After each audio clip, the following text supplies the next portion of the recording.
Back now with Harry's Burn. Harry had a decent week. He had a great week for me. Easton Ivy was a winner, but he had a decent week otherwise, so we'll get to that right now.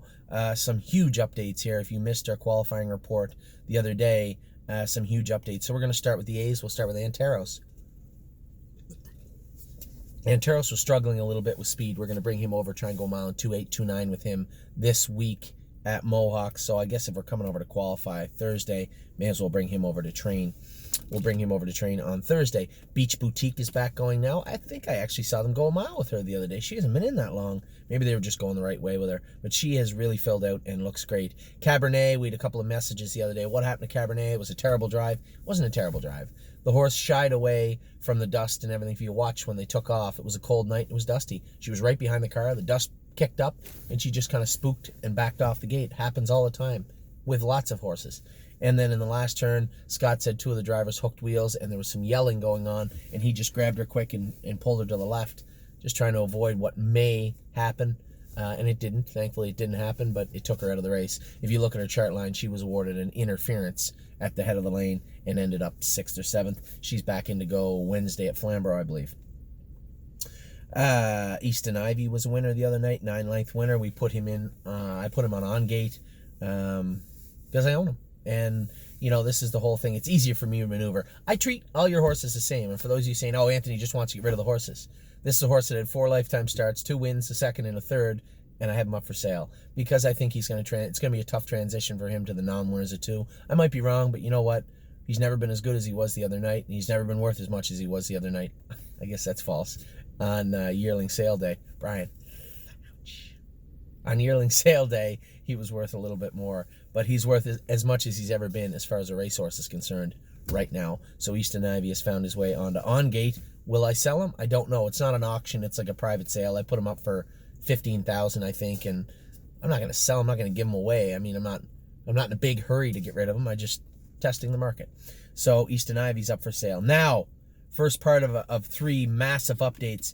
Excellent Nation School. He looked awesome the other day. He's going to be in to qualify Thursday night at Mohawk. Forged in Fire looked great. Here's my only concern with Forged in Fire.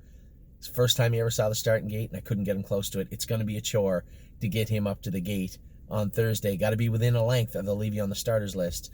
So we'll see how Forged in Fire does on Thursday night. But speed-wise, 2-1 the other day, Schooler. He would put a giant hole in Easton Ivy and a couple of our other horses right now. He's a really, really nice colt. Really excited to see what he's going to do for a number of reasons. Obviously, everybody should be cheering for this horse for what he overcame this year at the farm. Giddy Up Max is back jogging now. Looks good. Gold Watch trained good the other day. Harry said, we're going to have to put him right into qualify, I think. I think we're going to. I'm going to have to talk to Harry about it tomorrow, but there's no schoolers or qualifiers after next week for like 3 weeks. So if we want to qualify him outside of Flamborough, we have to qualify him Thursday night. So I guess we'll see. I'll see what Harry says, but I don't know. Muscle Chrome's back training, looks good. Nancy Allison, a little strong in the face still. We'll probably make a change, to be honest. Harry's Burn's not really geared to get Nancy Allison to where we need her to be. He's great for putting the work into her, keeping her real quiet, but to get her training, we might move her up to the top barn under my tutelage for a little while, and then we'll disperse her to a trainer. It's just, you know, putting on the hobbles, putting lots of weight on her, and then when you turn her and train her, it's not like jogging. She'll behave herself jogging. When she turns to go the right way, it's game on. So she's another filly I might gallop a little bit before we actually ask her to go. Nancy Allison has no interest in training a mile in 2:35. No interest. So what we might do is just gallop her until we get her down to where she's comfortable to train enough in 2:25, 2:30, and then we'll go from there with her. But going slower with her, it's a chore. It's fight.